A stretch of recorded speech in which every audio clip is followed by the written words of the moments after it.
How's it? I'm Honan, I'm Oliver. and this is episode 14 of the K-pop podcast. And today, our three topics are going to be cultural scandals. The last one's actually maturity of fans, but that's the quickest one that just came to my brain. And then we're talking about successful group soloists, basically big groups, and then members went solo. And we're going to talk about some of the successful ones. All right. So first off, we're jumping in to cultural scandals, which I know this is two white men talking about cultural scandals. We're not going to deep dive too much into it. Just kind of the thing that made us think about this topic was recently there was the Seiram from Miss Nine, and I guess like to me, from like being from the US, like what she did was not any type of big deal in the slightest, but I could kind of understand it having a different interpretation. Yeah. Well, to cover on what the scandal actually was, from Miss Nine were doing a V Live. The camera went on and the live started before the members were ready, so they were still kind of in their prep phase. And they were just talking about something and they'd been laughing. And Serum said something along the lines of, "Ugh, I can't stand this. I want to go home." Yeah. To which then Hyung kind of made the situation maybe look even worse than it was by like whispering in her ear, like, "Hey, we're live." yeah. And Serum is, of course, is the leader from Miss Nine, and so she's the one who's responsible for the counting members down to do their introductions. So she's just like, okay. And I did kind of not sat there know for a she was the second. leader. That actually, so I didn't know she was the leader. I can Yeah. understand a little bit more about that than the Yeah. fact she's the leader. And okay, so I did. That adds a lot more to it that I didn't know. Yeah. Her being the leader But- makes sense. So to me, when I saw the clip, it looked like, honestly, to me, it looked like she was done with whatever the other members had been laughing about. But that obviously, well, that's not what her defense was. So she came out and said, she wrote a post on Weverse, which of course being now a high V group they can do. And she said, I basically, because Soyeon, one of the members, had COVID recently, they all had to quarantine and they all had to they couldn't go back to their dorm because Soyeon was in the dorm with COVID, I think. So she was going, I just want to be able to go home because I want to go and see Soyeon and like make sure she's okay, and also I want to be able to go back to our house, right? So initially, all of the hate that she was getting from people being like, if you shouldn't be saying this kind of thing, like you're an idol, you're in the public image, Yeah. And then everyone kind of went, oh, actually, that's fair enough. If that is in fact what she was saying, I mean, it could just be a good cover, and she could genuinely have just been. Someone in PR was like, "I got it." yeah, which is obviously only she will know, but yeah, so it's kind of over and done with now. I kind of think you're right. Like, she Yeah. could have just been like tired and whatever. Like all the members were joking about or something right before the live. She's just like, done. Like, Yeah. like, and then it started. But the funniest part, it made me laugh seeing the other member like go in, like, it's live. And her reaction just like, oh, because that made it look like it was worse than it was. Yeah. Like. It'd have been better, I think, if look like she was no one thinking about reacted that. to her saying it at all. Yeah. Like, they would have just thought, "Oh, okay, like who knows what she was saying it about or something." Yeah, exactly.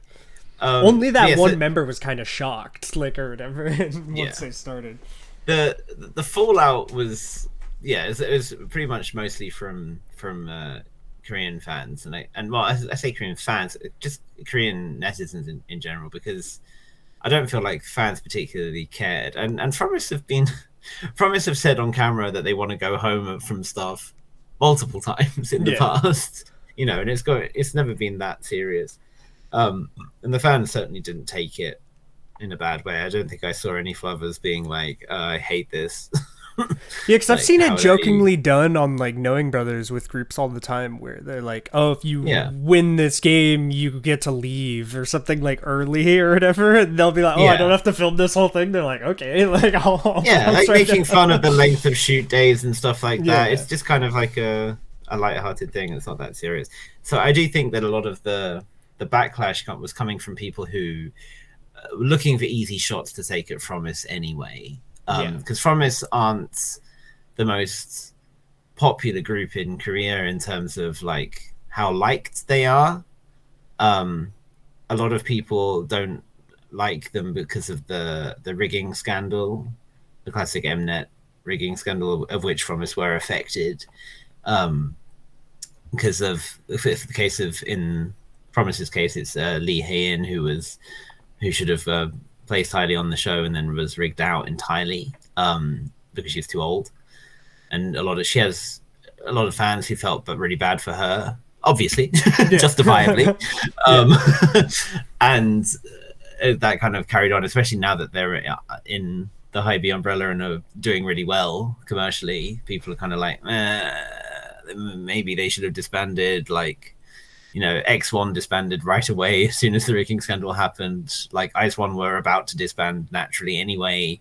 Why did Fromis get away with it, kind of thing. But so it's just haters hating, yeah. basically. In that case, it's always just like, I understand hating Mnet, just don't hate like the group, because like the girls in the group or whatever, like they're not in control of any of that stuff, Yeah. It's like they just want to fulfill their dream or whatever, so there's no reason to ruin their careers over stupid shit that Mnet does, like. Yeah, sadly, but that's that's not, obviously that's not always how it goes or ends up No, going. yeah.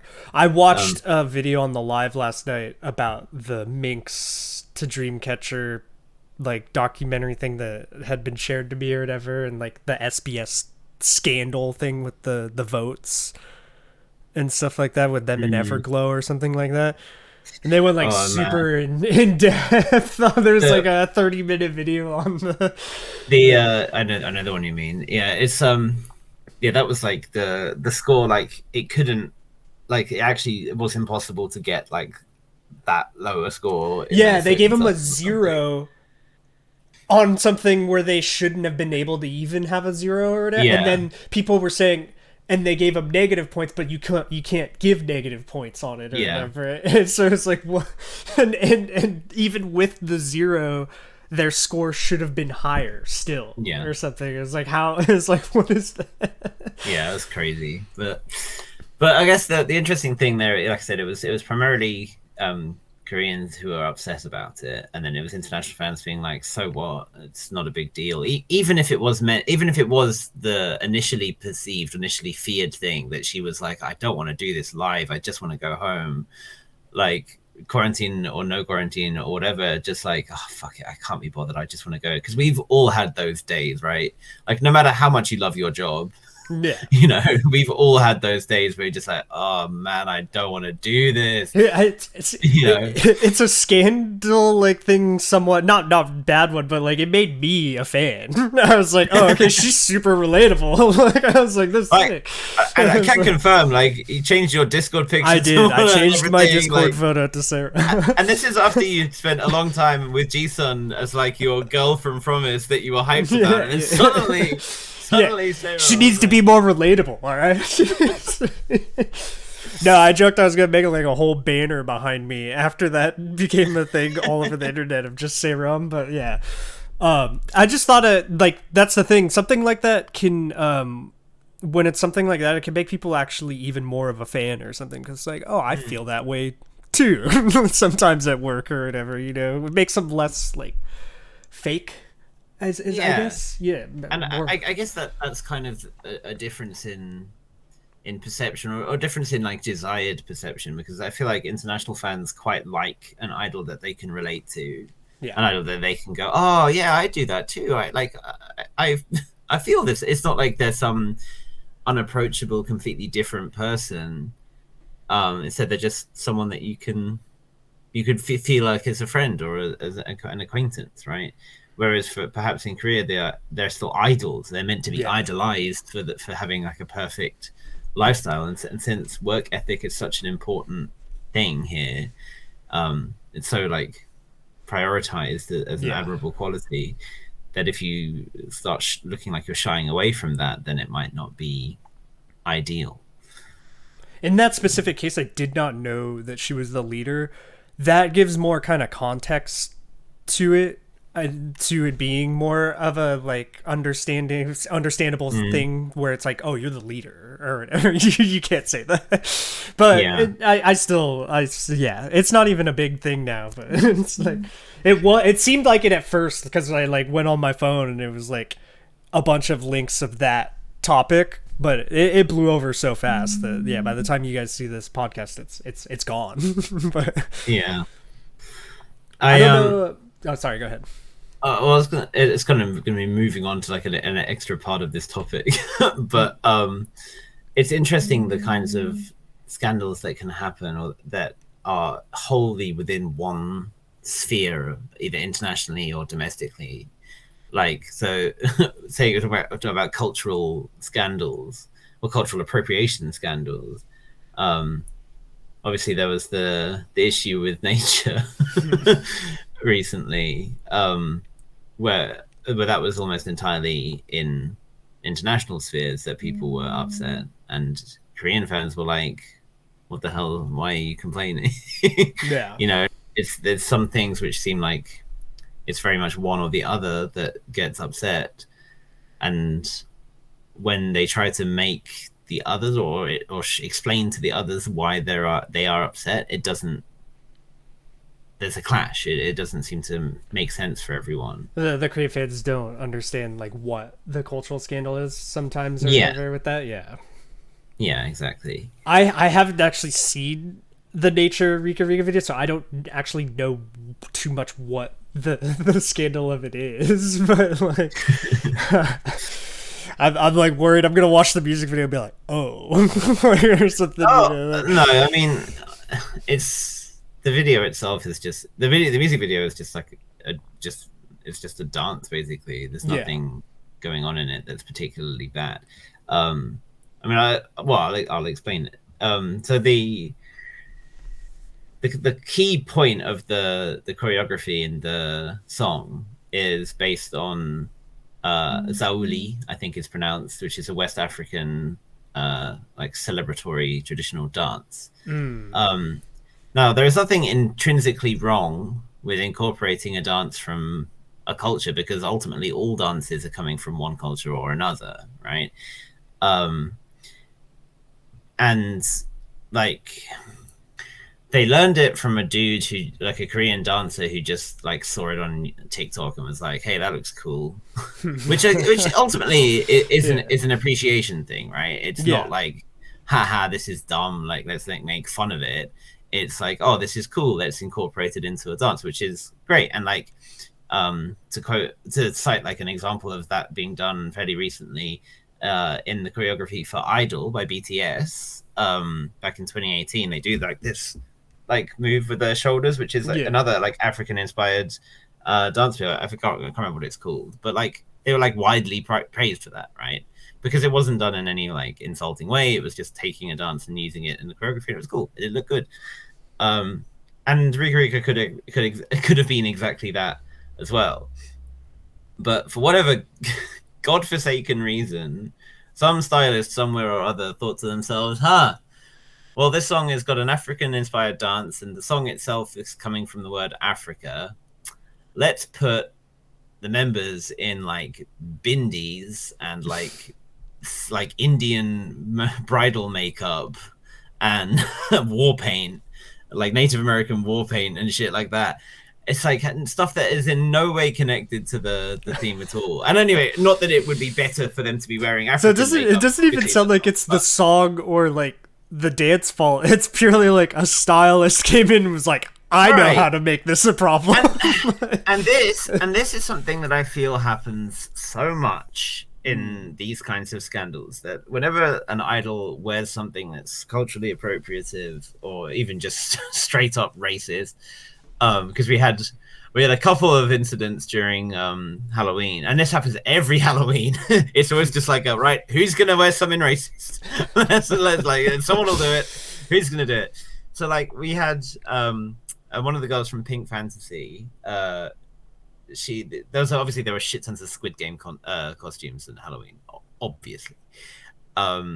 And for whatever reason, some people elected, rather than, when they're dressing as the guards, rather than wearing a mask, they just decided to go in blackface instead. No.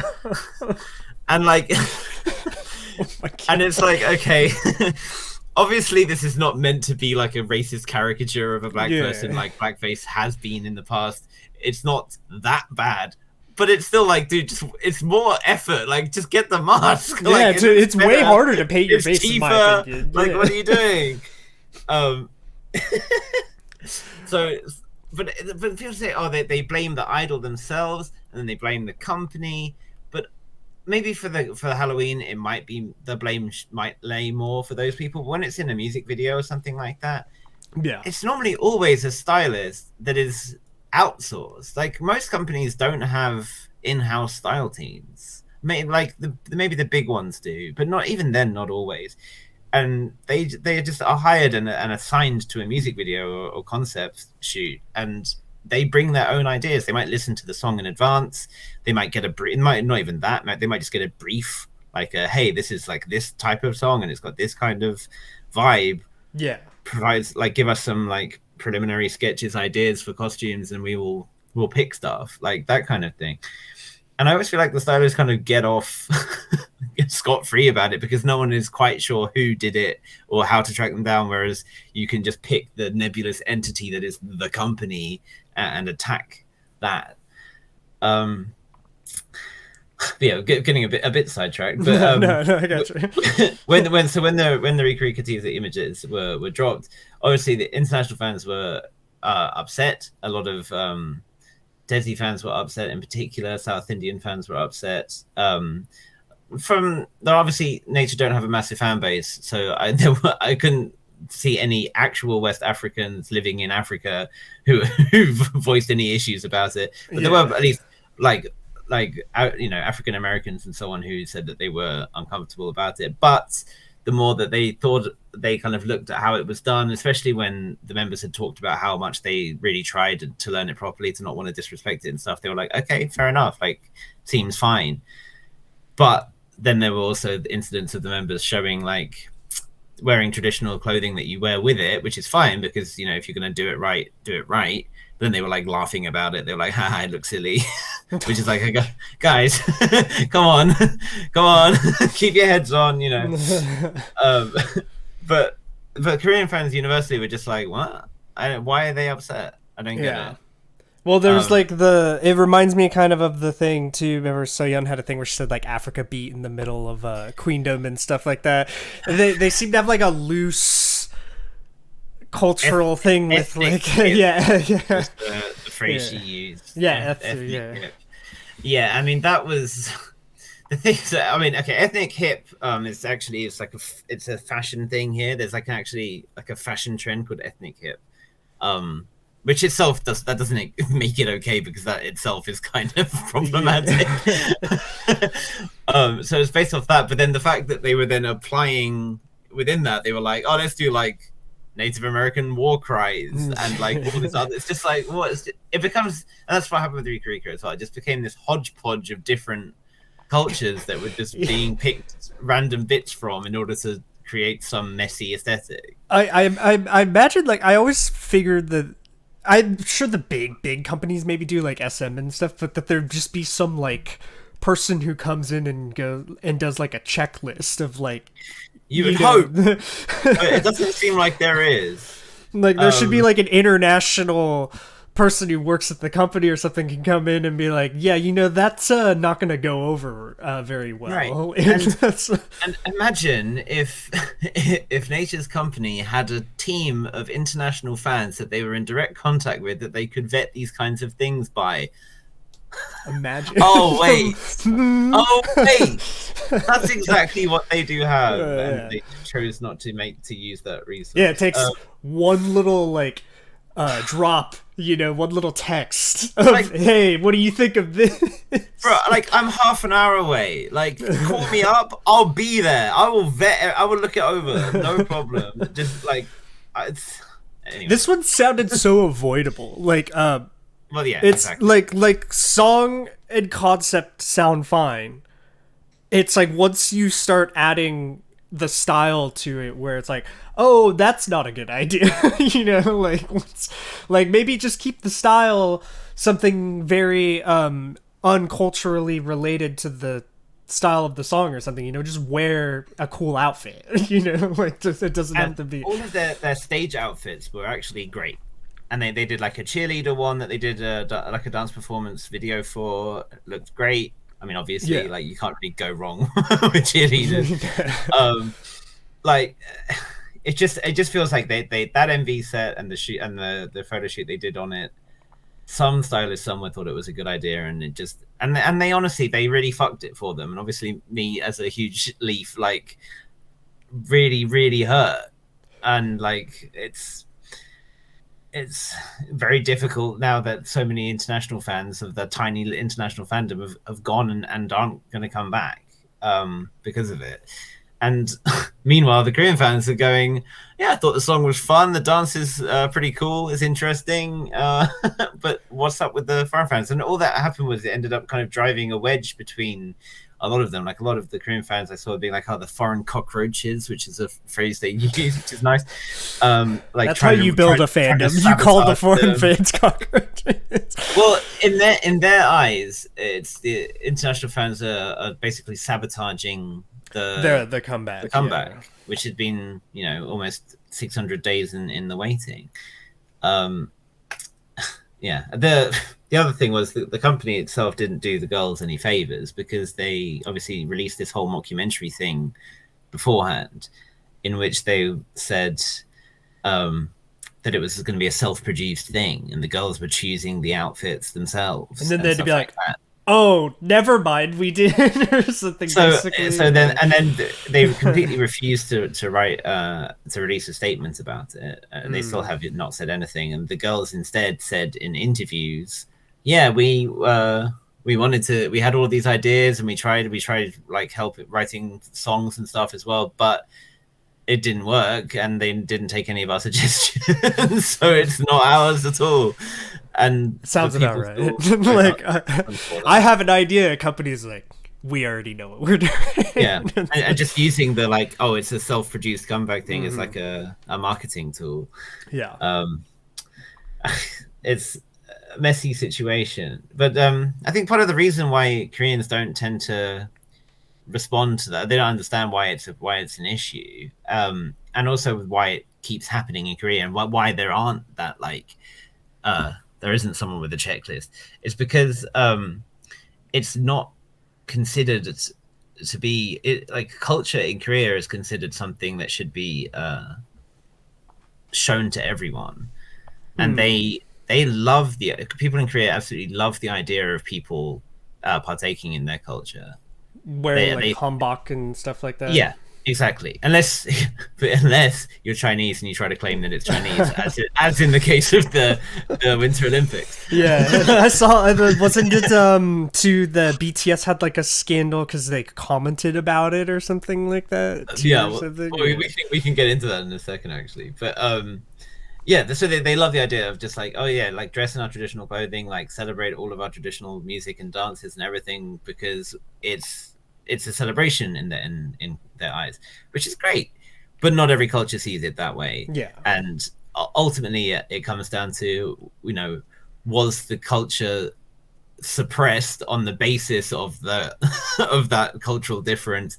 Like, did they have to fight to keep those things alive under oppression from some external power? Usually, if the answer is yes, then maybe show more sensitivity when you want to use it when you yourself have not experienced that oppression in the past. With how global K-pop is now, they have to have a little bit more like in depth on that, because like it's so worldwide now. You have to really consider that now, where you have like a cultural impact if you make a mistake like that. Yeah. I mean, yeah, they have to start being more savvy because these kinds of mistakes happen so often, and people have to think, it's international fans like to think that these kinds of scandals are news that K-pop companies take notice of. So like when like when Tribe E debuted, for example, and they had a similar kind of appropriation scandal thing going on, everyone was like, oh, come on, surely then people must have done their research and realized. But no, I don't think that people it's not the first thing on any K-pop company's mind. For them, it's just like, it looks cool, do it, Yeah. like thing, like if it fits the concept, that's all that matters. And it doesn't cross their minds. I would be very surprised if it was ever like willing or willful appropriation. Like, let's pick this Native American thing and do that. I don't think it's ever that specific. Yeah, I don't think anyone doing that job would go in with the mindset of like, oh, this is going to make a bunch of people mad, let's do it, or something, because that affects their job, what they do. If it causes a bunch of scandal, I'm sure it affects the work they get, if they have a bad mistake like that. Yeah. And I do feel like the more it happens, the more we'll see a change, but it's going to take a while. I do remember there was one K-pop company, it might have even been yours, which is now defunct, a couple of years ago, which there was a picture of them with their trainees, like having someone giving a presentation about cultural sensitivity, like showing them about blackface and why that's wrong and stuff like that. And it's like, that's definitely a step that that everyone in every trainee should be going through, because it's something that isn't covered in school. And I can say now with confidence, having taught in the education system in Korea, that this is not something that Korean kids are aware of. Yeah. Whether are teenagers or younger children. So the savvy and sensitive and quote unquote woke teenagers of the Western world you can't draw a parallel of your experiences to those in Korea. Yeah, it's not the same upbringing, so you can't find the same parallels. But like even me growing up in the US, like now it's much more of a thing. Like when I was a kid and even go through middle school, it wasn't like what it is now. The understanding of it, and being a lot more aware about it wasn't so much prevalent when I was growing up like it is now. So I think obviously people in my age group are a lot of the people who are propelling the idea of like not but still it wasn't like, even in school system as I was growing up, it wasn't too much of a understanding thing where they're teaching you about cultural appropriation and stuff like that. So I think so even then you have to look at it like, if even in the US it's much more of a modern like taught thing, you have to kind of give a little bit more leeway to the rest of the world. Yeah, I mean it's more stuff that it's stuff that I picked up on more like just from being around different circles of different people, right? Yeah, it's like rather than something that was taught to me in school. Like obviously I learned about like slavery and stuff in school, and I learned I learned why racism is bad. But in terms of like the ins and outs of cultural appropriation and stuff, so I think certainly growing up as a teenager, being the edgy kind of 4chan guy that I was just like, it's just a costume, like who cares? How's get a grip, that kind of thing. But then it's like, oh, okay, kind of, it makes more sense when I think about it in these terms. But I had to have those terms explained to me, because I wasn't going to get it otherwise. And if that kind of learning environment isn't around you, then you're not going to learn it. It's not going to work. So you've seen those memes, like kids these days couldn't handle a Modern Warfare 2 lobby or whatever, and sometimes I see that meme and I'm like, they're kind of right. It used to be bad. I was like, it was bad. I mean, hell, I would get I was about to say I would get racially abused, but that is obviously not. That's not quite a good use of the term. But like, as soon as I speak and people heard my accent, they'd be like, "Ah, you goddamn British," and then just slurs, yeah, just slurs. awful. The worst things I've probably ever heard a human say to someone was definitely in like a Modern Warfare 2 lobby. Yeah. So that's probably why most like white men of our age might struggle more with connecting to those kinds of ideas. Because we've been in the wars, we've heard some things. I guess that was like good as far as covering that topic, right? I don't really think there was more. I'm sure there's plenty of those scandals, but you could go on for hours. About scandals forever. I guess the last thing I'll say about that is there is a little bit of, I've seen hypocrisy in it before, where like it's a really massive group like Blackpink or something maybe, and they do something a little bit like that, but I think it's a little more glossed over just because of how loved they are, globally. Yeah, because you mentioned that. So the when we asked NCH about the bindies, like we said, why is there this? And they were like, oh, it's just like face jewelry. We were inspired by Jenny's look in the do MV, because she has a face jewelry on at one point. And I do think they're not all face. I think it's possible to wear jewelry on your face and it not be a bindi, but that's another matter. But that's the thing. It's like they were kind of confused because they see Jenny as this beloved figure of a huge internationally popular group, which she is. Yeah. But there was still backlash at the time about it. But it's just because Blackpink is so massive and they have so many fans, and that song was such a hit that it was just massively drowned out, right? Yeah. Like the proportion of people, the amount of voices saying in one thing compared to the other there's a huge discrepancy.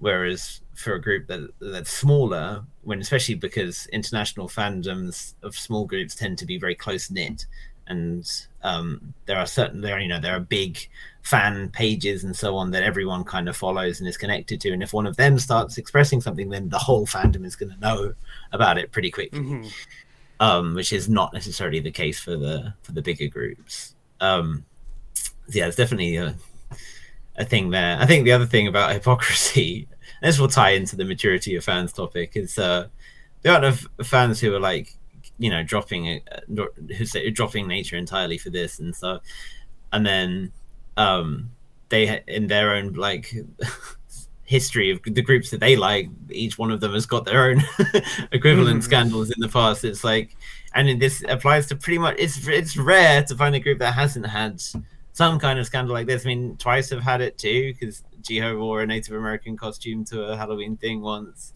and it's just, I forgot about that, but no, like you're right. Oh my god, have their infamous curry dolls scandal. Super Junior have a list of scandals longer than most books.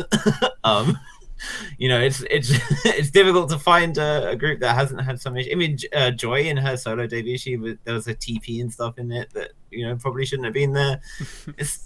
It happens way, I think you have to consider there's like kind of it's so international now that there's like a learning curve to it. I feel like you have to kind of give it like a bit of a learning curve where you're a little bit more forgiving. I mean, obviously you say, yes, that's bad, please don't do that, like, or something, but I don't feel like you should just be like, all right, I'm done, I completely write you off, like, because if it wasn't done with like ill intent, then it's like, should be a little more understanding.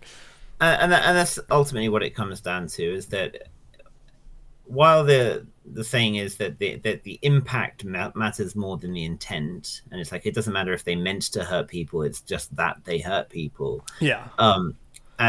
The point should be to never speak over the voices of those who are directly affected by something like that, and it's if it's their choice ultimately, and you shouldn't try and say, oh, you shouldn't drop this group even though your culture was offended, was upset by it or whatever. Obviously that's not our place to say, but at the same time, there is a lot of virtue signaling that goes on from people who aren't personally affected, but they just want to show everyone, oh, look how noble and good, just I am. I'm gonna smack talk this group for eternity now. Yeah. And I, I mean, they've even had a situation where someone, it wasn't about the nation thing, it was before that. I can't even remember what it was, but they were calling someone out for doing something racist. And I was like, I looked at their Twitter bio and they had a member of Tribe, who's actually my bias in Tribe as well, for the record, but she, like said the N-word like on camera, like on M Countdown or something when she was singing along to a song. And I'm like, well, hold on. What's this double standard? It's like that. But, wait a minute, like, yeah, and of course, in response, she just blocked me rather than engaging with that that pointing out of the slight flaw in her presentation. You brought up a valid point. Block. Yes.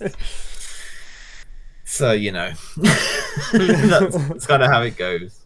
I think there's people who just wait for the opportunity to hate something sometimes. It's like they don't really actually care even. It's just like, oh, here's something I can go off on, here's something I can get like some likes on my Twitter post for or something. Like they're just waiting for the opportunity.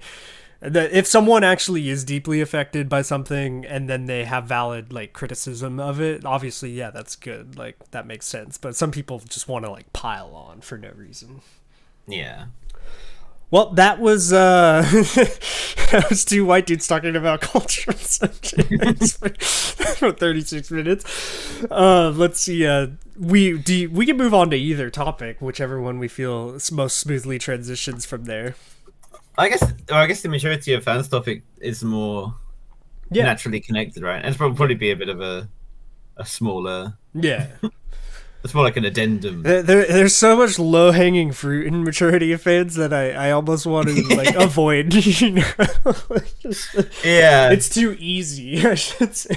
So, I guess I'll start this by saying that when I was out for a beer with some of my coworkers, they're foreigners and not really K-pop fans. If they are, like, they like a few things, or they used to like it. Like I have one dude who was like, yeah, like I was a huge second gen stan. He loved his Girls' Generation and his Tiara, but now he doesn't like it. And I have one dude who's like, nah, I specifically love Taeyang.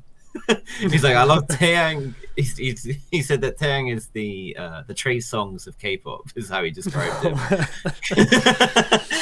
And he loves like Wedding Dress and Eyes Nose Lips, and he loves like Haru Haru and stuff like that. Who doesn't love Eyes Nose Lips though? That's a great song. Well, yeah, right. Yeah. But either way, they're not like huge K-pop fans. And these dudes are like about 30, and they were like, okay. I mean, they said to me, what I've noticed since coming to Korea is that the age of people who like K-pop is much lower than I thought it was going to be. He was thinking that there'd be people around our age, like 20 to 30, who would be K-pop fans from among the Korean population. And obviously there are, but compared to kids, and he said that he's surprised to see kids of 7, 8 who are there like loving like a lot of K-pop, and not just like not just Dynamite and whatever, but like a lot of it. Like, I mean, I have 2 girls who I think are 8 in Korean age in one of my classes, who are like always at the end of the class when it's like break time, they want to have like a YouTube video on while they're waiting for the next class. they want to watch dance practices because they're learning dances, and they want to do like Ive, Espa, Somi, Jenny, like all of they love it, and which is great because I love it. So I'm more than happy to partake in it. But I'm like, it's definitely not what I would have considered myself listening to. I guess I did listen to an equivalent of it, but it wasn't the same. It was a different world when I was that age. But now that I think about, Blackpink debuted 5 years ago, 6 years ago now, or whatever it is. It meant that people who were that age then got into it, right? It could be 8 or 9 and get into it. And now they're 14, 15. And when you're 14, 15, you start going on the internet. Well, you go on the internet at young ages, apparently now. But I see Twitter accounts of people who are like 15, 16. I'm the admin on the Nature Discord server now. and I have a lot of members who are 16 and who have either not been into K-pop for more than a couple of years or have just gotten into it. And it seems like what I would have thought to be the average age is lower or becoming lower, maybe. I don't know. I feel like the interaction with social media is younger than it ever has been, you know, like, especially like around that age. I don't remember being prevalently like using social media a lot, you know, not like people do now. Like now it's so integral to like everyday life, it seems like, which I don't know, we'll see how much of a good thing that is years down the line, I guess. But no, yeah, like I always assume or hope when I see like a really immature interaction on the internet that it's just some young people, you know, like being young or something, but you don't always know, you know, so then there's always that thing and you write it, it's like, what if that's like some 30-year-old dude or something? But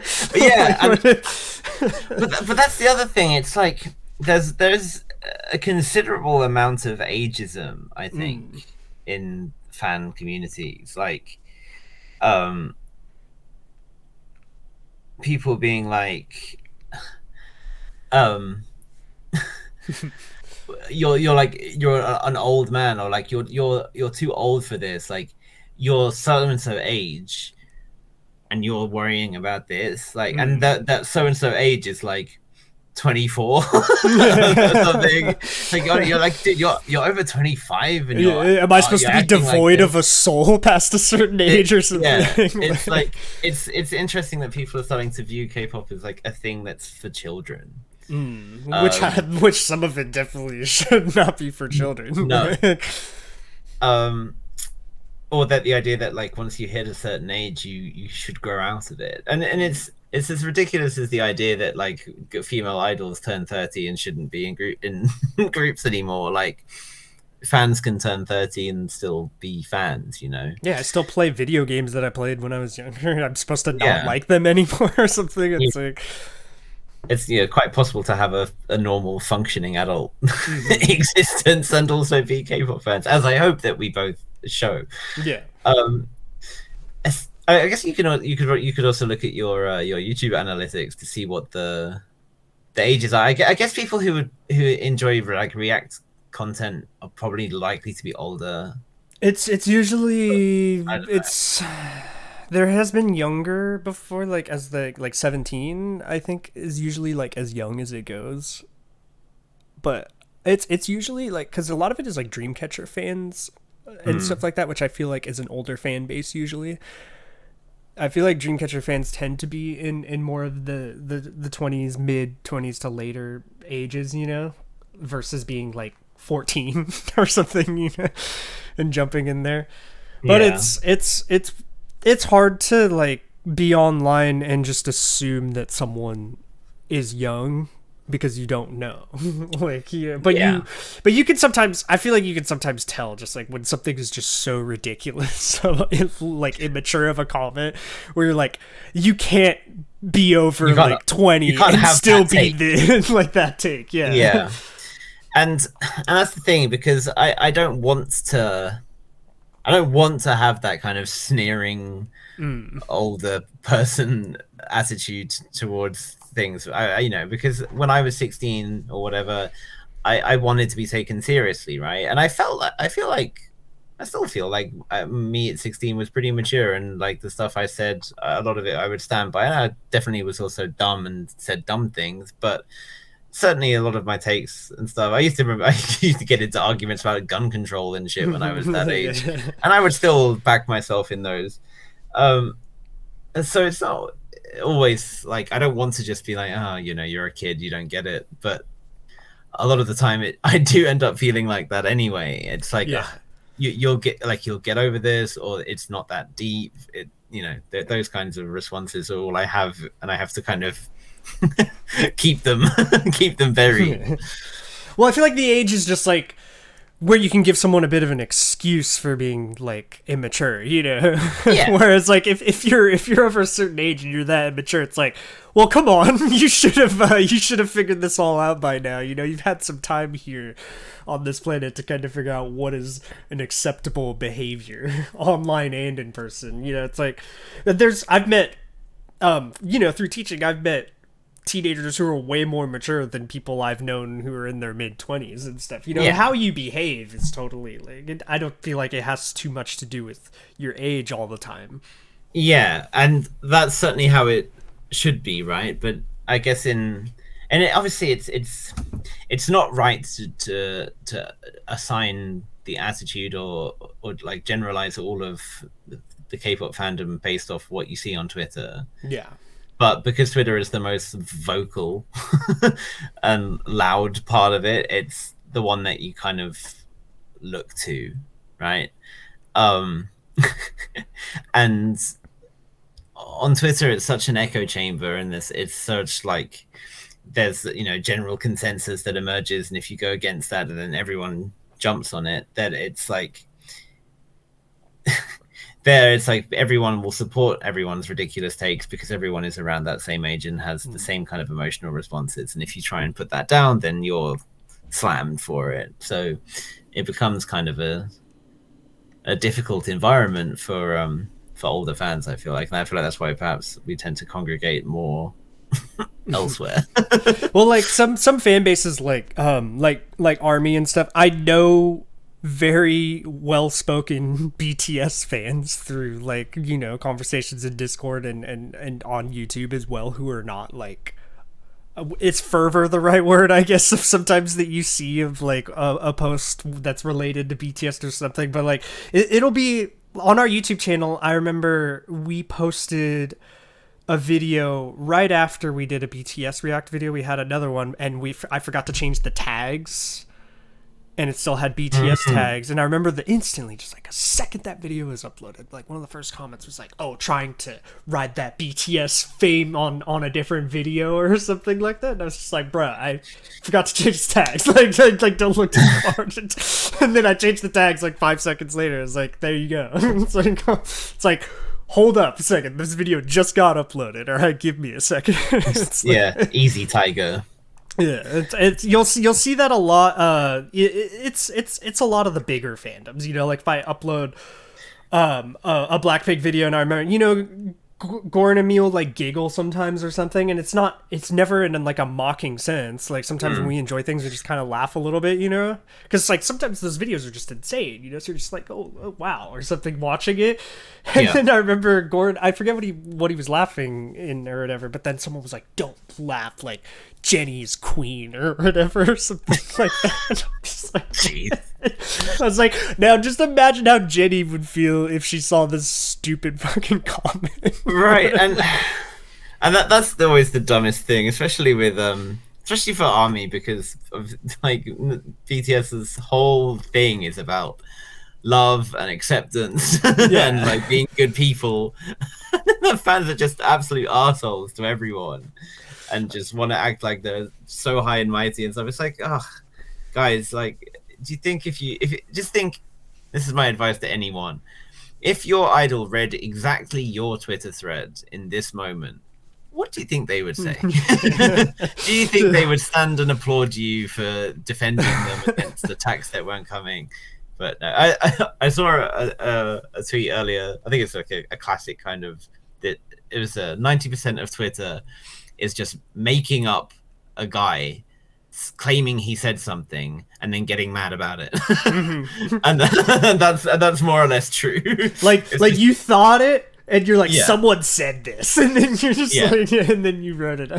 Yeah, and then you turn it into a thing. Like, it's, and you do see some just increasingly wild things. And as you said, the bigger the fandom, the wilder it tends to get. But I think that's just, I don't think it's like, maybe there are some elements of like certain big fandoms which have like a higher proportion of difficult fans, but generally it's just the bigger the fandom, the more there are, because there's just more of them, right? Not to claim any fandom is better than one, but I've had like such good and like healthy interaction with like Dreamcatcher fans online, where I've never had like not to say that they can't. I'm just saying like from personal experience, I've not had like that kind of. I feel like if I upload a Dreamcatcher thing with the wrong tags, I'm not gonna have someone in like 0.5 attacking me like you. No, it won't be like that. I think Insomnias are an interesting bunch because they're in this kind of the same kind of spot that Orbits are in, where their group has come from a very difficult position and has grown and is now a very, strong group, right? And they're in that kind of difficult spot where they're too big a fandom with too successful a group to still be claiming the plucky underdog narrative that they lived on, because the sales are very good. Like they're both like top 10 sale group, even though they don't have the win and stuff. But they can't claim to be like the underrated. You need to give them attention. They deserve better type thing because they're doing pretty great internationally, right? Obviously, they're not million sellers. They can still go up, and I believe they absolutely will. But I do also think that there's kind of a subset of Insomnia that are very active on YouTube and specifically want to get Dreamcatcher out there and they find metalhead reactors, because it seems like whenever a metalhead starts a YouTube channel, immediately Insomnia are like, "Hey, you heard about this K-pop group?" Like Jehovah's Witnesses. So maybe those ones are naturally going to be more friendly and stuff, because there are certainly very difficult Insomnias on Twitter that are very aggressive and arrogant and not nice. You can always find a bad side of a fan base.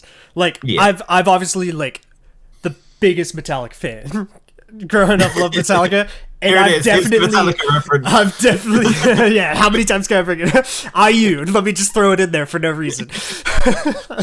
Metallica though, like has like I've come across Metallica fans before, because there's like the Metallica Megadeth like discussions and stuff over the years where I've just opened a YouTube video, gone to the comments and just gone nope and scrolled back up to the video, just like where I'm like, I'm not even gonna entertain like the comment section right now. Usually it's just like I hate Lars in the comment section or something. So you're just like, where it's like where people forget that people forget that Metallica, like so much of their success is from his great, like, ingenious business mindset. I mean, he made the group. Yeah, like, it's like, you can hate Lars all you want. The reason, like, that name is so prevalent right now is because that guy is a genius. So it's like, sorry, my Metallica rant is done. But I mean, but you're right. It's like there will always be the difficult ones, but I think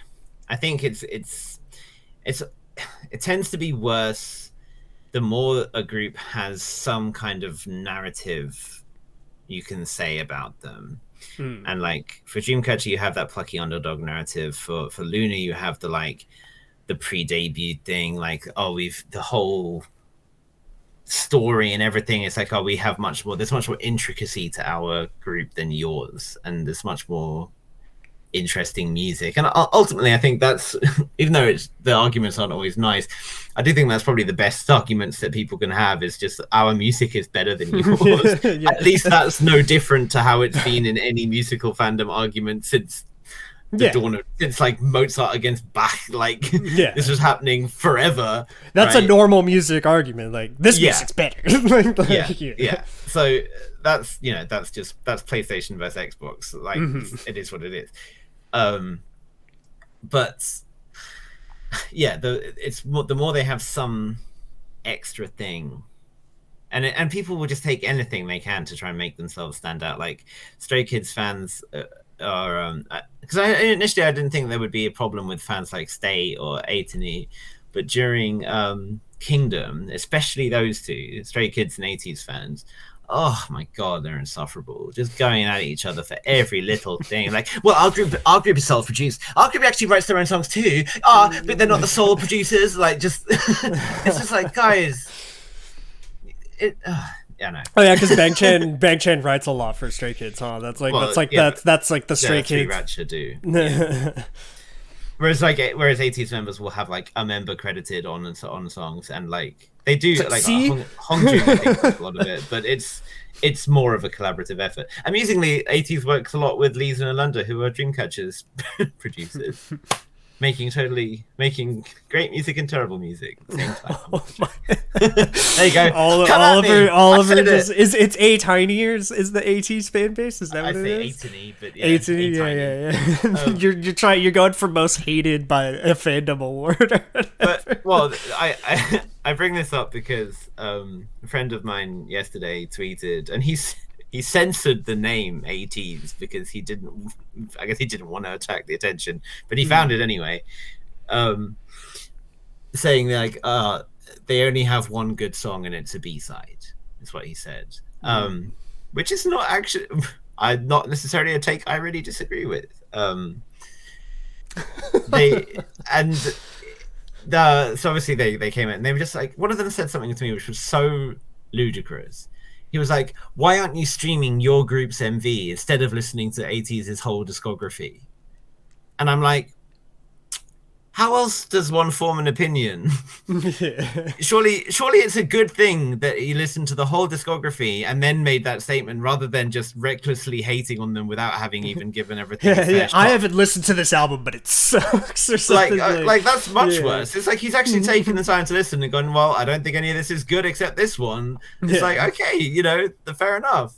Like, but no, obviously that's just. To be fair, I put on like 5 seconds of Lulu, the Lou Reed Metallica album, and was like, I've formed an opinion on this already. Well, yeah, for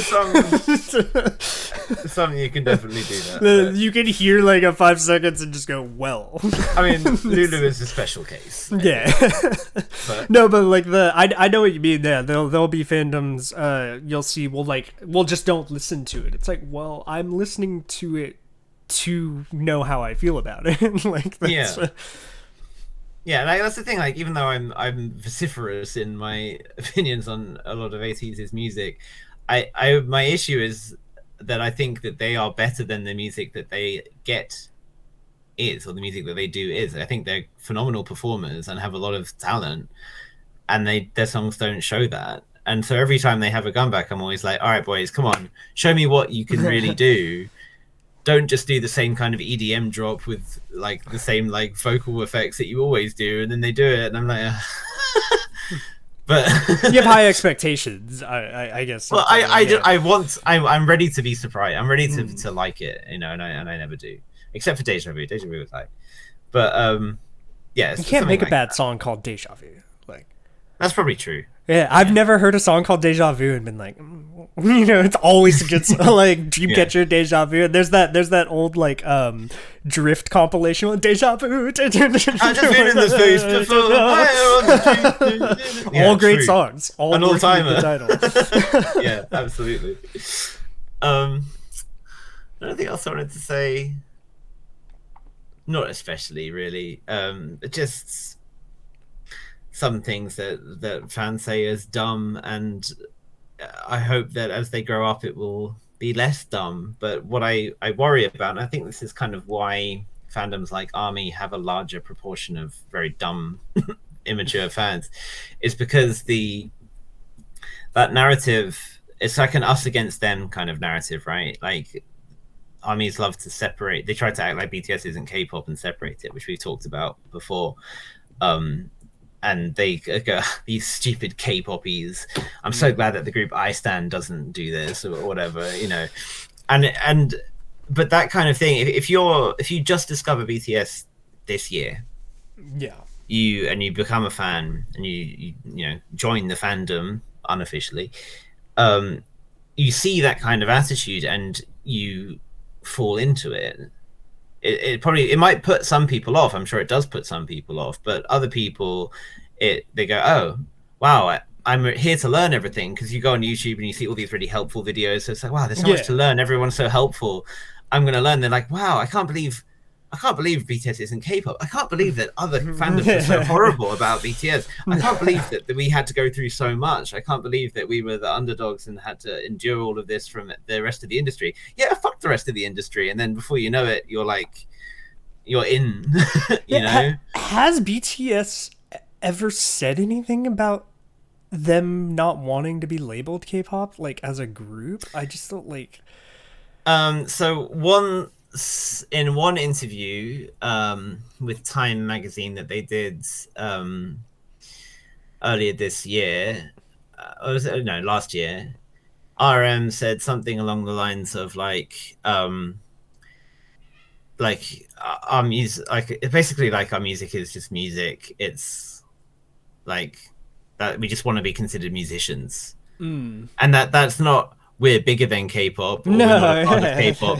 It's just it means he doesn't like the idea that K-pop is like used as a kind of belittling or like niche term. They just want to be considered musicians. Yeah. Which is completely fair. Yeah, like thing. anyone who makes music doesn't want just like the full label of the genre to be the only thing that they're known under.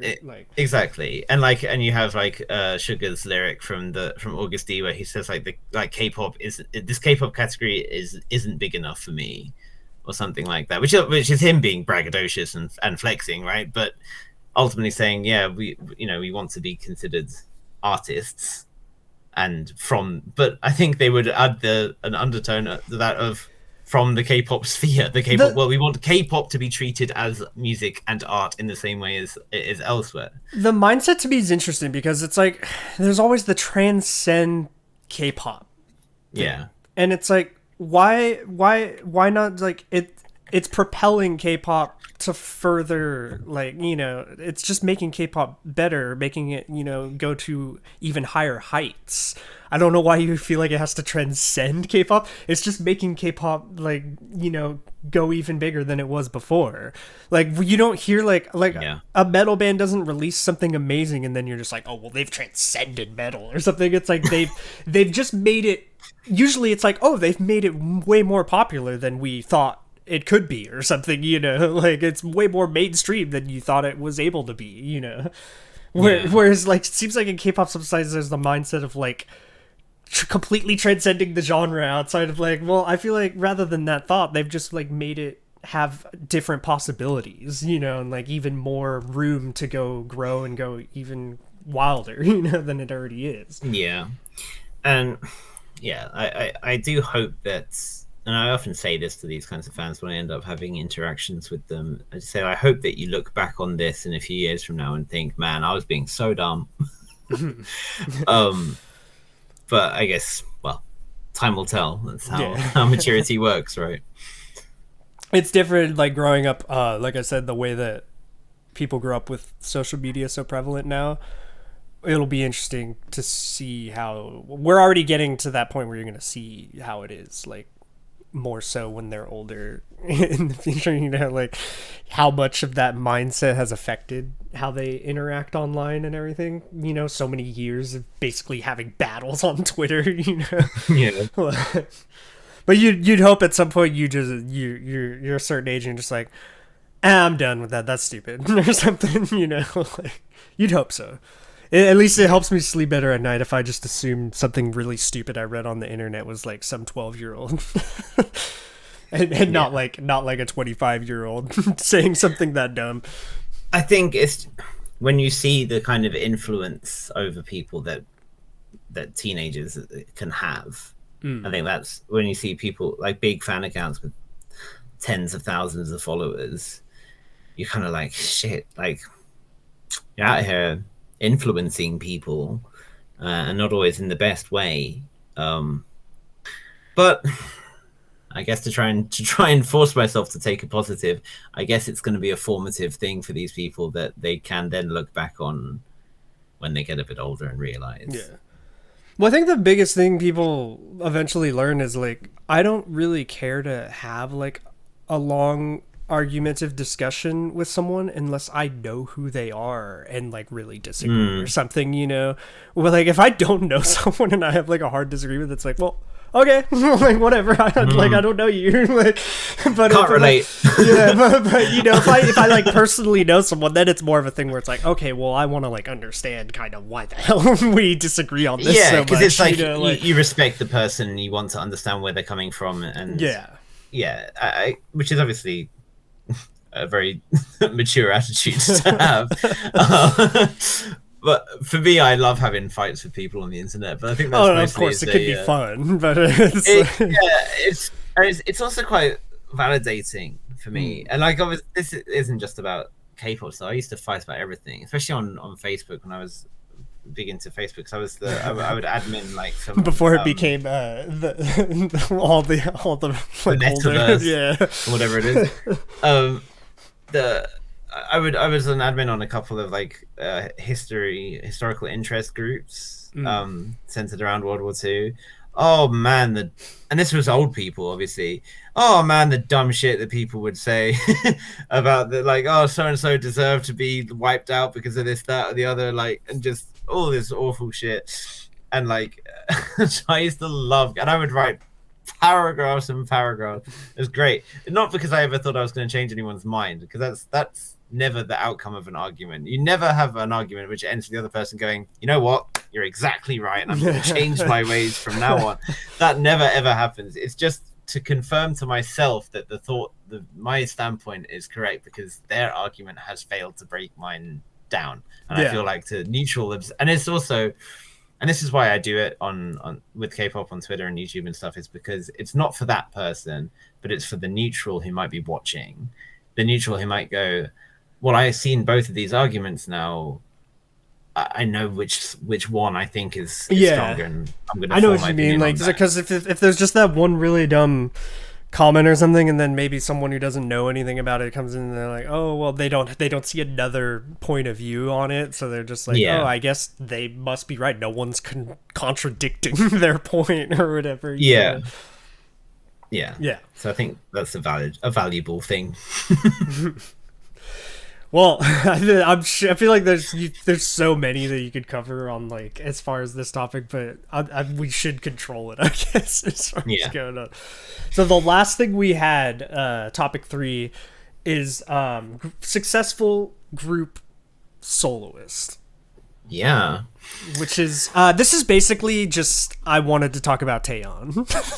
Well, do you know, actually it all ties in really nicely, because I saw one of those example tweets, honestly, that of like the make something, like invent a person and then get mad about it. It was someone saying baby K-pop fans not like confused about why Taeyeon just debuted with Got the Beat and is now releasing a solo album. And I'm like, who is genuinely saying that? Because I've not seen anyone genuinely saying that. Like, surely you've just made that up. Like, I don't believe that even someone who just got into K-pop would be thinking that at this point. But anyway, maybe someone somewhere. Girls' Generation's like too big for me to comprehend someone not knowing, like, oh, Taeyeon is the leader of Girls' Generation or something, you know. That stuff I wouldn't be surprised, because there are plenty of newer K-pop fans who know maybe the name and that's it. But like, for when Got the Beat came out, like, I feel like everyone emphasized clearly who was who in it, right? But you had people being like, who's this old woman in there, like, about Bo, about Bo, really? Yeah, I know, but she looks so, like, she just great though. Looks like she looks like she could be in any one of the groups. She could be in aespa right now, and I'd be like, yeah, go on, like, yeah, exactly. But I mean, yeah, well, Taeyeon is a great one to start with, because obviously she's just had a release of her 3rd studio album, INVU, which has gone down an absolute treat in Korea. She's been killing it at the top of the charts. I mean, it's Taeyeon, like, but that's kind of what it comes down to, right? Is that it's Taeyeon, and I think she is probably the quintessential successful soloist, right? From a group, yeah, right. Like, from a group, like, if it wasn't, if she had somehow been less successful as a soloist, maybe that we would have had a different outcome for the Girls' Generation. Maybe I don't know. I don't want to speculate too wildly, but since her solo debut back in 2015, I think she's just just killed it. Yeah, I mean, her solo career is so successful. There's probably plenty of people who are just huge Taeyeon fans and aren't even Girls' Generation fans. And certainly nowadays, yeah. Because sure. she does do stylistically very different stuff from Girls' Generation. Yeah. So I could totally understand someone being a Taeyeon fan and not having been a Girls' Generation fan, because like it's very different. I would say like her solo career goes down way different like song styles than you would hear from Girls' Generation. Yeah, definitely. I have not yet seen INVU and can't help myself, right? Can't control myself. Can't control myself. So we're gonna do that as a double feature. I have been such a patient boy, but now that Warren is like back, we will be able to do a double feature of Taeyeon very soon. So I've seen the teaser images and just been like punching a wall. Like, what can I watch? Oh man, those teasers. She finally got like a really good high budget photography team and stuff behind those teasers, because good lord, she's serving a lot. Yeah, I mean, I haven't listened to the whole album yet myself. I've watched the title MV and listened to it. Obviously, I won't say anything. Yeah, but I haven't listened to the album yet. But I had people messaging me. I was like out that night, so I didn't get a chance to normally, because I finish work like 10 minutes after the new releases drop in Korea, because they always come out at 6 p.m. So I get home at like 6:30 and I'm like, okay, I'll check out the new releases. But I went out straight away after work, so I didn't have time to do that. And especially for like a full album, I want to sit down and give it the proper attention. And it came out on the same day as Epic High and A-Pink also released full albums. So I was like, shit, I've got like 3 hours of music to sit through here. But I had like people like raving about how good A-Pink was. I heard the new A-Pink in the live. Oh, did you? Last night. I thought it was great. I really liked it. And like, I don't check out too much A-Pink over time on the channel, but I really enjoyed it. Yeah, I checked out B-sides too, and it was all really solid. But the main title track instantly went to my playlist. So, so people were saying like, "Oh, A-Pink's was amazing," and then like, "Oh, this is like a 9.75 out of 10," and then like a bit later, it's like, "I think Taeyeon's is even better." Like, so like that's the kind of thing I'm dealing with. I haven't listened to either album yet. I've only listened to the title. I listened to Epic Highs actually. I listened to that one first, which was great as well. But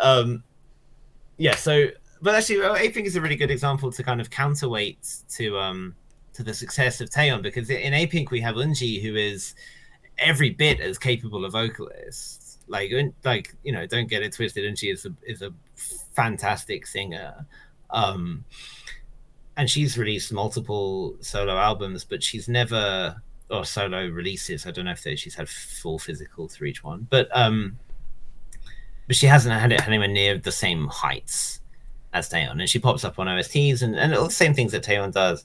But you know, when Taeyeon releases an OST, it's like a nationwide event in the same way, like, you know, her Hotel de Luna OST, for example, that had like Yua and Seunghee covering it on M Countdown or something. Like, it was like just a big thing every time. And she's so respected in the industry and everything as well. But so is Eunji. Yeah. Like, Eunji is undoubtedly respected, and she has a really, really popular radio show and stuff. She's a very, very highly regarded actress as well. But something about her solo music, which I think is pretty good, generally speaking. Like, it's nothing incredible, but she has a lot of ballads. But like, she's such a good singer. It's the sort of thing you would expect Korea would eat up. And apart from a couple, it's never really had that same traction. And it does make you wonder, like, maybe if she'd started her career out as like a ballad singer, she would have had more success than as the member of A-Pink. Perhaps because perception of A-Pink might be different to that of Girls' Generation. Yeah, Girls' Generation, I mean, like the nation's girl group, and then the nation's girl group leader doing a solo career. Yeah, well, I think it's like, I mean, more in the sense that like Girls' Generation are known for the diversity of their concepts and everything, right? Whereas A-Pink might perhaps be kind of more pigeonholed into that like lovely bright style that they were known for. I mean, now they're like sexy and mature and doing really cool like retro concepts, but the Korean public doesn't pay attention to them as much. So it's a bit of a tough one there. When I think of K-pop idol, Taeyeon is like the first like thing that pops like into my head. Like she's like the quintessential like K-pop idol to me. Like as far as being just like all across the board. Like so it's I think there might be a bit of that mindset. It's like it's Taeyeon, like like there's just that mindset. It's like this is special. Like when instantly when you're thinking about it. But I to go up to solo like group stuff with Blackpink's solo member stuff. I sometimes wonder because you were talking about how like because there's the perception of Pink's style and then that to Eunji's solo career. Yeah. With Blackpink, I wonder how much of their solo career styles are affected by them being from Blackpink. Like I wonder if there's stuff they want to do that it's just like, oh, but I'm from Blackpink, so that's not a good idea or something. Like I feel like the solos were. I mean, they all said that they felt like they were expressing themselves and doing what they wanted to do in them, but probably because of what they've done through as Blackpink, that's already. Their style is kind of set.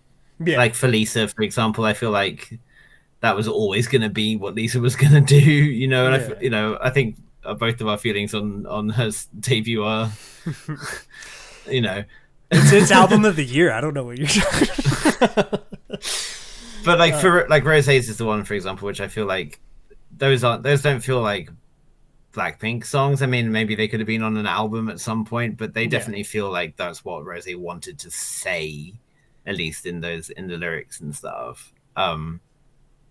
Jenny's definitely felt Jenny-esque. I'm obviously still very curious as to what Jisoo will do, because I feel like hers probably has the biggest room for diversity in terms of what style rock she album. Could Let's do it, Jisoo. Let's go. I feel like she could do a ballad, she could do a pop song, she could do like there's quite a lot of different styles I feel like she could do. So I'm curious to see. She has an interesting vocal range to work with. It's a bit lower, so it's not going to be like something. Rosé's has so much of that. Like she's going in very those high notes. Very. I don't feel like Jisoo's going to release anything like that. No. It's going to be much more... I'd be really disappointed if she did. Yeah. But and she's definitely not going to be releasing like Money, No. Or like she could play a little bit in Jenny's kind of zone with solo, I guess. A little bit of that kind of like sassy style or something, I guess is what you'd call that. Yeah. But I want to see her do something just way different from all the other members.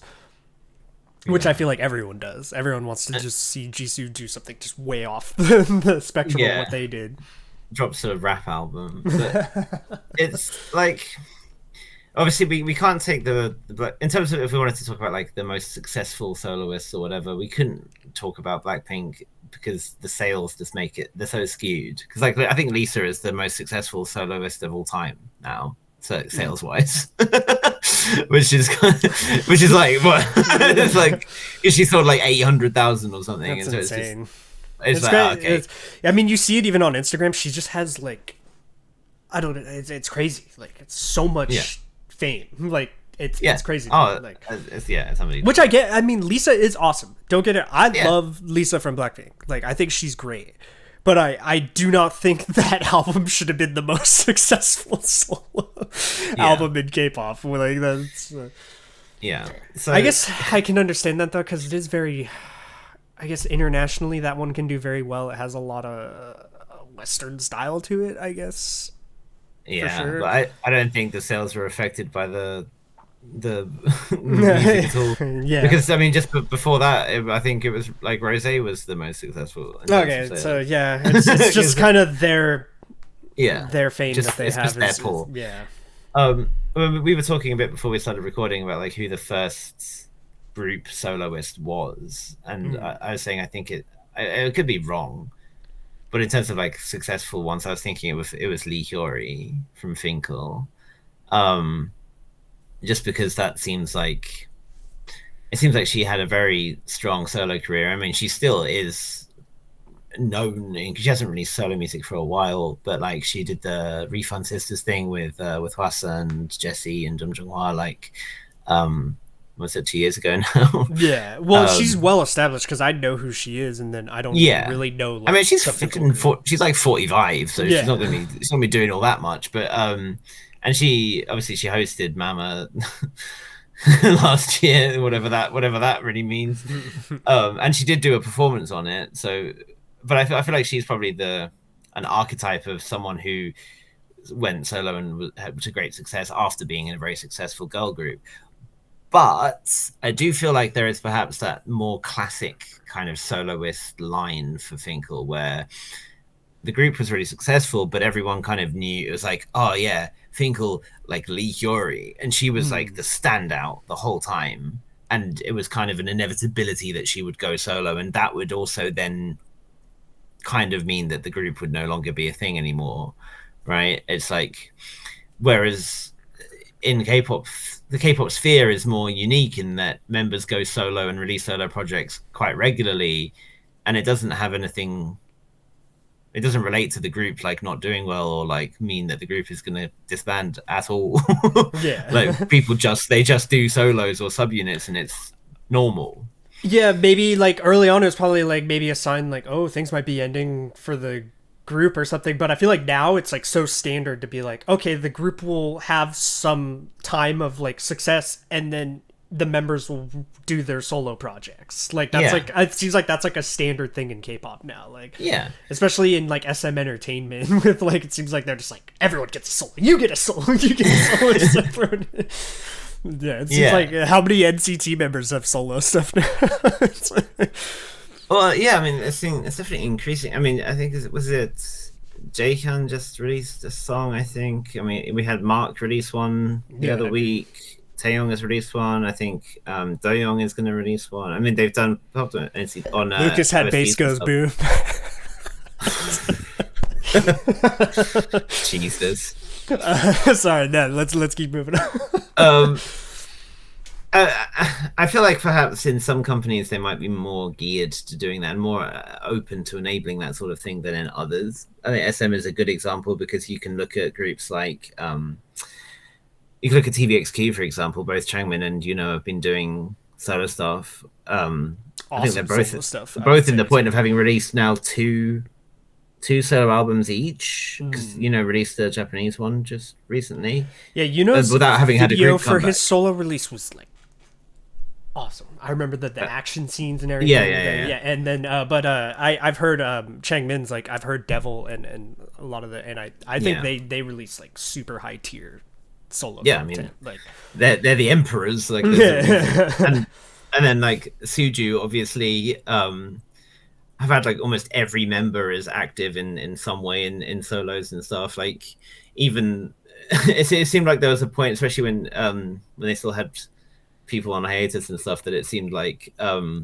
they're enlisted, that like, especially like Heechul and Shindong were just getting free reign to just do whatever, and they just kept popping up. I don't know I think you must have seen that song that Heechul and Shindong did with Solar from Mamamoo. Oh, I had to. I know what you're talking about. Where they're like impersonating Nuxal and Kilograms, these famous rappers. They're like dressed up as them. Oh yeah. I feel like I know what you're talking about. It's just like such a bizarre concept for a song and a video, and it's just like, wait, how did this come about? Like, who allowed this? I feel like Heechul does a lot of like kind of a humorous side of things that comes out musically, because he had the thing with the guy from Knowing Brothers and BB in it and stuff too, where it's like, oh, and he has like, well, what's the guy from? It was a great song. It's a serious song, yeah. Yeah. No, but the video was done, so like, you know what I mean? Yeah, Kyunghoon and Din Din and PV. I guess Kyunghoon doing that like serious rap just felt kind of like, just made me kind of like, it's like, because you see him on that show, like the ballad singer style thing he usually is, and then him just doing like this rap. Yeah, he's like, he's a rock ballad singer. But I think they've all been. I think Kyuhyun is the most successful of all of them in terms of his. He's definitely the most prolific, because he releases a good couple of and he does ballads exclusively. He releases a good couple every year, except when he was enlisted, and they're usually pretty well received. Everyone's like, "Oh, Keehan's released another ballad. Let's go listen to it." It seems like if you can make a great ballad in Korea, like you're like a god. Like it's like you make a memorable ballad. It's like that's like eternal. And like so like for like Ituk and not Ituk. Ituk hasn't released much solo music. I don't think he's released solo music at all. Actually, maybe he's released some. He's been in some project or something. But Yesung and Keehan tend to be the most successful out of Suju. EXO, of course, back before the marriage, Chen was obviously one of the more prolific soloists, along with Dio. Suho, who just got discharged, released something before he went into the military. It sounded kind of like he'd listened to a lot of Radiohead and decided, I want to do that, and made that as an album, which I liked. And we have obviously Chanyeol and Sehun and their subunit and stuff like that. It's like I always think of the Chanyeol song with Crush, the one with the guitar in it and everything. I feel like that's like like that's one of the big solos I think of, like when I think of EXO members. And obviously Baekhyun and Kai are just like so popular that it's like whatever they release. Well, and it's like honestly, so like Baekhyun obviously was always gonna have solos, right? Like you always when you looked at EXO, you were like, right, the main vocal line, like Baekhyun, Chen, and Dio, they're gonna have solo releases, right? Yeah.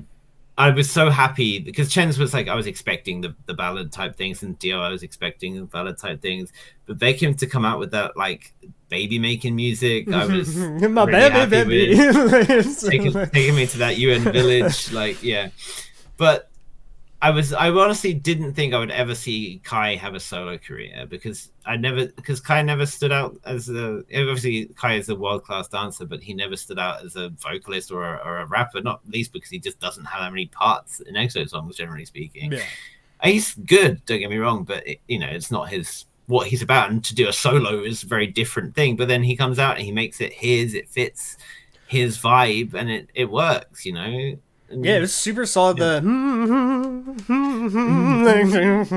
had that, and then he had Nose, right? Like the famous backup dancer from his. That became like the thing. Like, who's the backup dancer in Kai's video? Like, it's trippy. Like that's how big that K-pop like is now, where you have like the backup dancer fan cam videos or whatever. Like it's like I think that's really cool. I think it's a really cool development. It is cool, especially because they are a big part of like what the presentation, like huge, what's happening. Hugely. And like I guess what I was saying about this point in general was that while this seems to be a thing for SM, because we have all these examples, and obviously we have Red Velvet members all doing solo activities and stuff, or subunit activities. I wonder when we'll get the first Esper ones. Probably not for a while, because it doesn't seem to fit their concepts as much. But for like JYP, for example, it doesn't seem likely we're ever going to have Twice members doing solo songs in that way while they're Twice. If that makes sense. I know what you mean. Yeah, I feel like it would have already happened by now, for sure. Like and maybe with the contract re-signing coming up, or the contract discussions, because obviously nothing's been agreed coming up, maybe they might stipulate like, I want to be able to do solo activities, and if you don't let me do them, I won't sign, that sort of thing. Not that this is any type of proof or anything, but when I just saw Twice in LA on Tuesday, they like, while they were there, they were like, we can't wait to do this even more in the future, like coming back to the US. As they were like, we're glad we could be here as all 9 and everything like that. So they were like talking like, we're gonna still be doing this, like as a group. Because I feel like, if it was nearing the end or something, maybe the discussion would be more like, oh, like, this has been such a great experience or something, like kind of a different... But not that they would, at a show, just be signaling that it's near the end or anything. Yeah. I mean, you wouldn't say, hey, this is actually going to be our first and only show, everyone. Enjoy it. But they were talking in a very mindset of, like, like, okay, we'll be back, like, even more in the future or whatever. Yeah. So maybe we'll see. It would be cool to see if they can get some. But then you do also think with a group like that, what members would be suited to solos, which Nayeon ones and Gio. less so. Right, because they're the vocal line, right? But I also think they can. they can. When I think of members of Twice who could carry by themselves a whole like solo album, I would say Nayeon and Gio, because Nayeon could definitely do a very successful solo career, I feel like.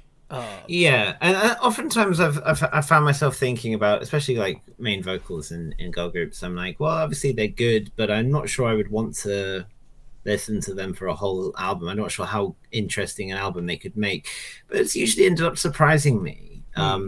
Like Eunbi and Yuri from Eyes One, I think both had really good albums that I wasn't thinking.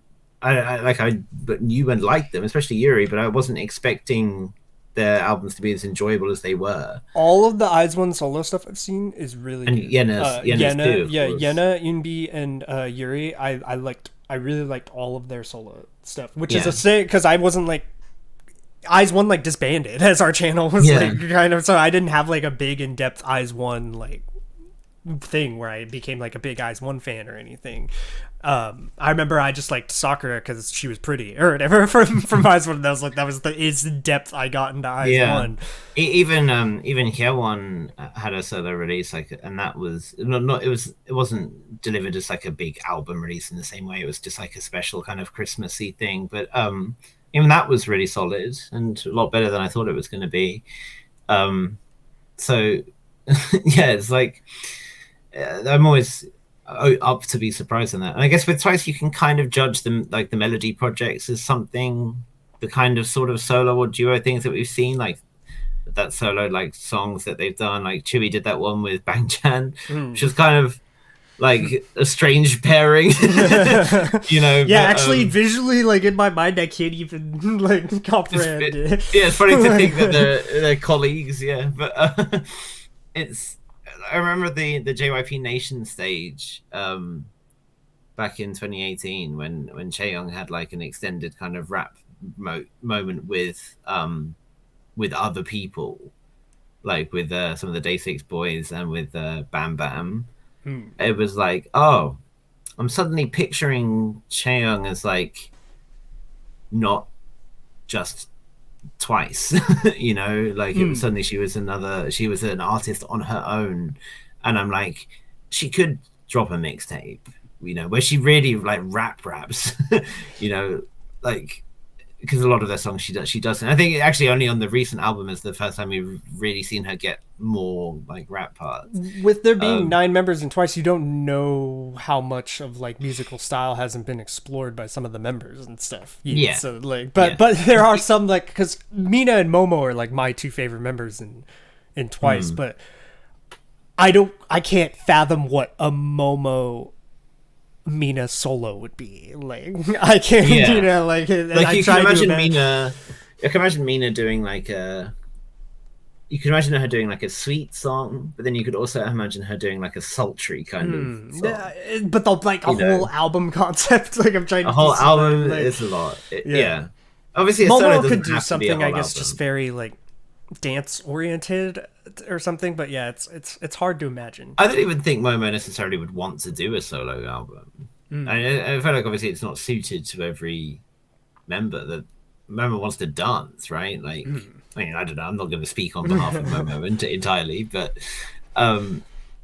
it's something that made me laugh during the show because I wasn't expecting it. I think the song was Cactus or whatever, and they're all sitting and singing like ballad style or whatever, and then it became Momo's part and she was standing and dancing while doing the singing part while the rest of them were still singing. So I was just like, wait, I'm like, is this the same song? I was like, wait, what just happened? Like really dancing too. Like, when the groove takes you, you just gotta take it, you gotta go with it. Yeah. Is there, so to kind of, we could endlessly talk about big group solos, because I mean there's so many, like Taemin and Sunmi, obviously like my ultimate favorite. I try to think, because I wasn't there when Wonder Girls was like a thing, So, like, was Sunmi like the one in Wonder Girls? Like, oh, she's gonna have a successful, like, No. solo career. No, it wasn't like the. I mean, we talked about this a bit when When on we the did Summy the episode. Like, Summy wasn't particularly noteworthy in Wonder Girls, like when she was in them to begin with. It was only after she'd come back, and when she came back, she'd already had the solo release, right? So she came back a successful soloist, and then was notable in Wonder Girls, whereas rather than doing it the other way around. I guess Hyuna is an example of one who's like. Hyuna was like, obviously she had the Wonder Girls debut, which and everything, but with 4 Minute, it felt like she was being geared up to go solo right away. Yeah. And she carried that fame with her like straight away, and it was never shaked. It was never shaken. Definitely the face of the group and everything. Yeah. Like it was impossible for people to not have that like Hyuna and the girls vibe from 4 Minute. Which sucks because that's the opposite of what you want, right? And especially because like Gayun and Jiyun from 4 Minute are both really good soloists in their own right. Especially Jiyun is Jenya, she goes by. Like her solo stuff is really really good, but it's still obviously it's incomparable in scale to kind of. With some groups, when all the members have solos, there's always that one that like really stands out in their solo career to me. Like, because like when I think of SHINee and the solo career, I mean Key is awesome too, but then like Taemin to me is like the one I think of when you think of like a SHINee solo career or whatever. Like just because Move and Advice, I don't know, just because like some of the video and the other people also trying to copy his dances and everything too. Well, I mean, to his credit, I think in the before times, I think Jonghyun would have been the most notable soloist for SHINee. But obviously, that career was cut short. So and then Taemin's kind of had his especially like I mean, Taemin was big after like 2016 or so, but especially in recent years, he really rose up to become like such a dominant male soloist, and deservedly so, obviously. And he really does do that style that's so perfectly suited to him that wouldn't fit so well in a whole group song with SHINee. You know, It's just like this song is made for him. It's made for him to dance. It's got like that. It's got that rhythm. Like that's something you see in the really successful solo careers. They found like a space that was not available to them in the group. Yeah. And they made that their thing. Like, cause like Sunmi to me does something that she wasn't in Wonder Girls, you know, like, and then same thing with Taemin, like something he isn't in SHINee kind of in his solo career. And I would say it's the same with any of the successful ones. Taeyeon too, like we were saying, is very different musically from Girls' Generation. Totally different careers, like when you look at the two of them. Yeah, I do wonder about Wonder Girls, like, because I mean we talked about this in the Sunmi one. Like, I was struggling to fathom why Yubin's music isn't as popular. Why her solo songs haven't been so popular. And she's done a lot of styles, but I think perhaps an element of it is that it's not that dissimilar from what they did in Wonder Girls anyway. And people might just think of it as like, oh, well, it's just Wonder Girls without the others, so it's less substantial. Yeah, Gashina, I think, is just being the thing that Sunmi, like, I think Gashina Sunmi coming out with that made a huge difference. Like, just having that song that was like a moment that everyone could grab onto. Yeah, like if Sunmi had gone straight into like doing like noir. I don't think that might have been a little strange. But like just like that style, it would have just been like, oh, well, this is just like reboot, but but no, without. But noir's like I enjoy that more than Gashina. Like so it's like So you're right in that Gashina certainly did. They needed to be a flagship song, and Yubin didn't have that.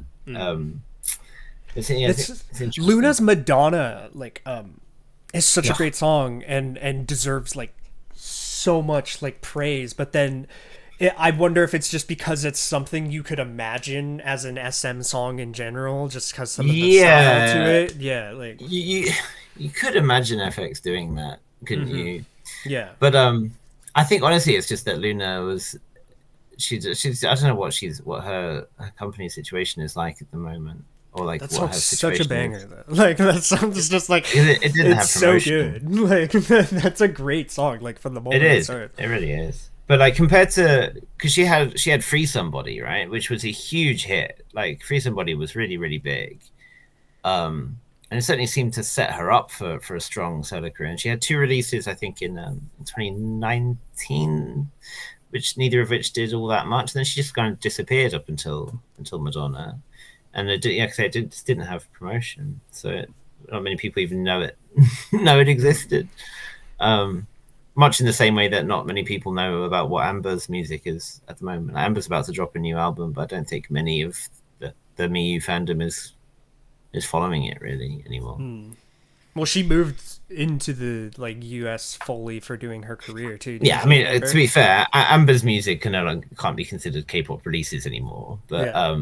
it's still something that Yeah, you you expect would people think the to be fandom would following. still be fully like following still, maybe even Yeah. at this point. The I guess like in general it seems like because when I think about it, it's like Chunga too from IOI having a successful solo career. Mm, But it's very different from IOI. yeah. So I think that's like kind of the main thing you start to notice in the really successful ones. It's because they like showed something completely different from the group that they were a part Yeah. of. So I mean, to be fair, with IOI especially, it's like they were so short lived that it's like obviously the Yeah. soloist is going to have the other stuff to show just because.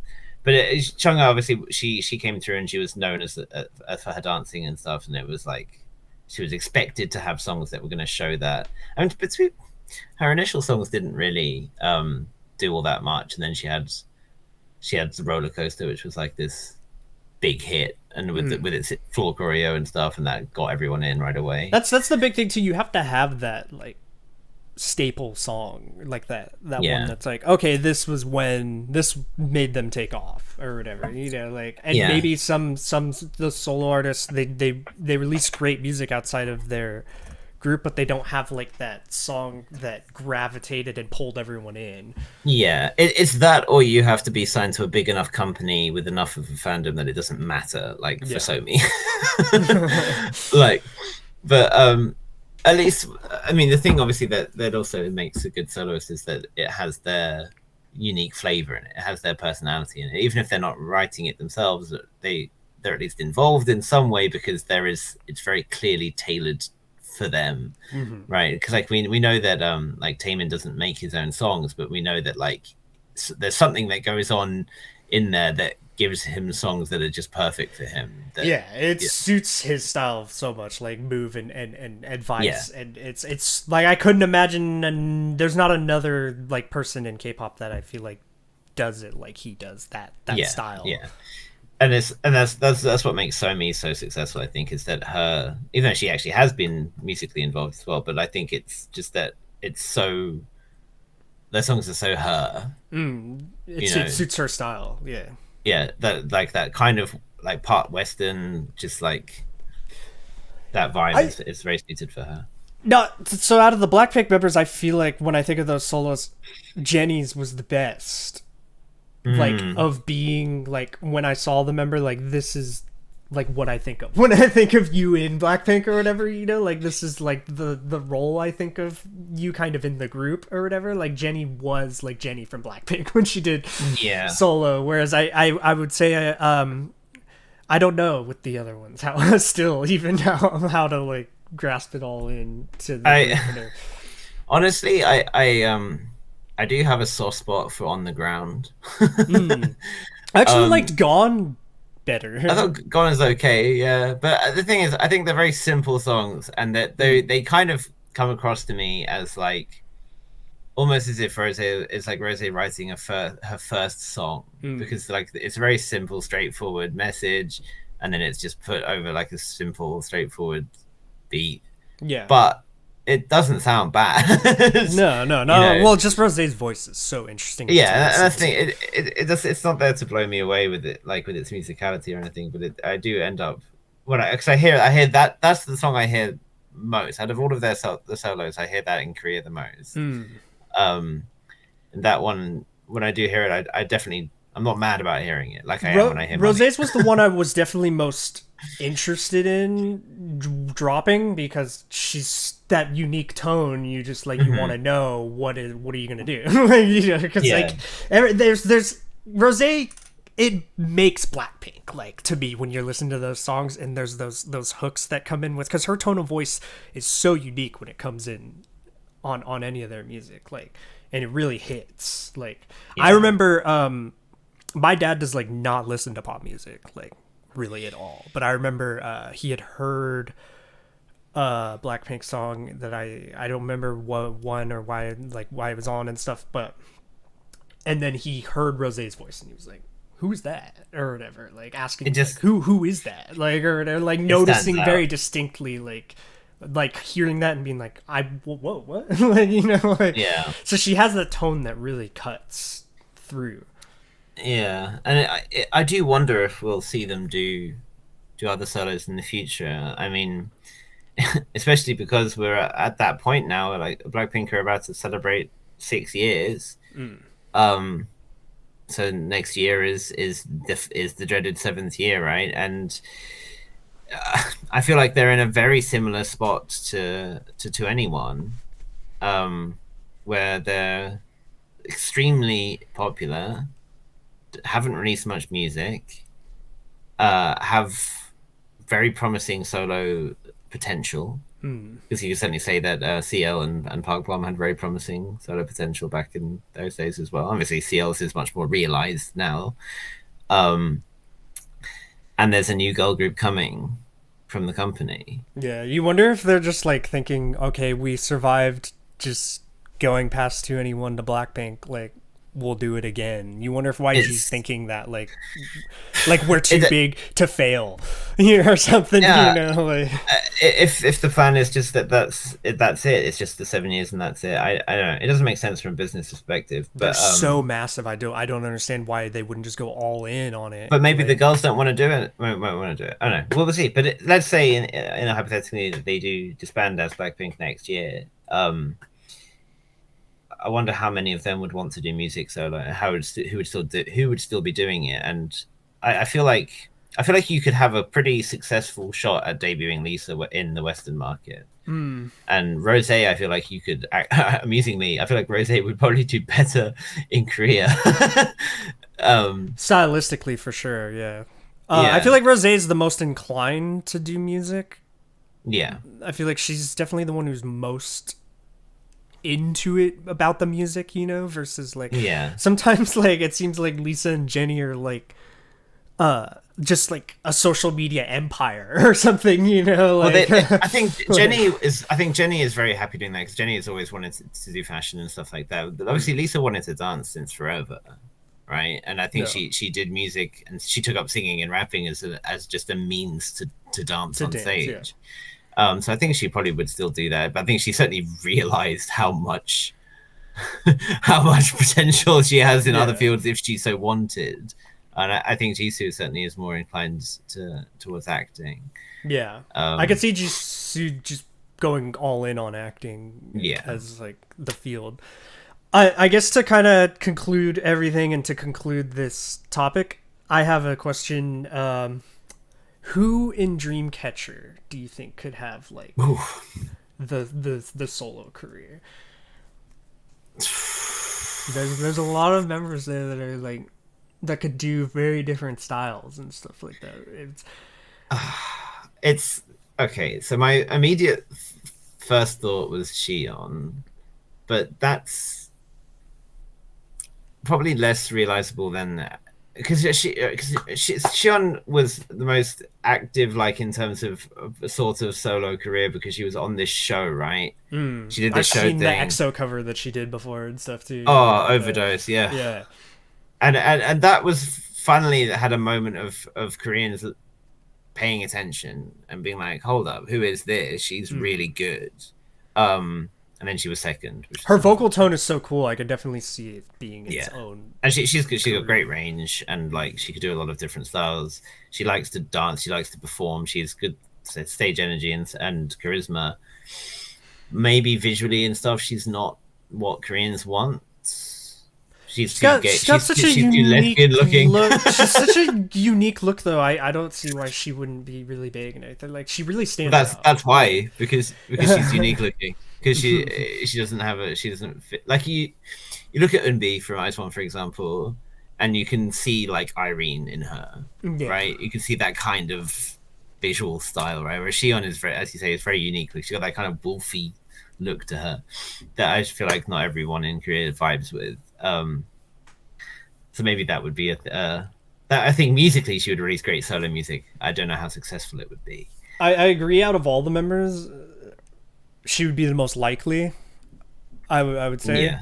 I know you're saying this because you want GU to release a solo. Well, actually, I think GU could do a successful solo thing, but I feel like it would be something very stylistically different from Dreamcatcher. I feel like she would do quite a bright. Yeah, style. it would almost be like something happy. I would say, yeah, that she would do for sure. Which she totally can do. We've seen it. We've seen it before in Minx, Yeah. I guess you'd say. But like, because we were watching something from Minx, the you know, the like the debut Why one did or you whatever. come to my house? Yeah. Yeah. That title. But you could her GU and Yuyun like could do both really well. Like Minx and Dreamcatcher, they fit both styles really well, but you could tell they could do either style. Whereas it's not the same for all the members. Like when I see Dami and Minx, I'm still just like, what am I watching? Like it's so confusing still to Poor my brain. Dami. Dami could have a successful solo if it was like very hip hop oriented, I think. But I feel like Dami could do a good song, but I'm not sure she wants to do the whole solo performer thing so much. Because obviously, every Dreamcatcher concert, we have especially the Halloween ones, they have like their solo stages, right? Where they, do their own style performance.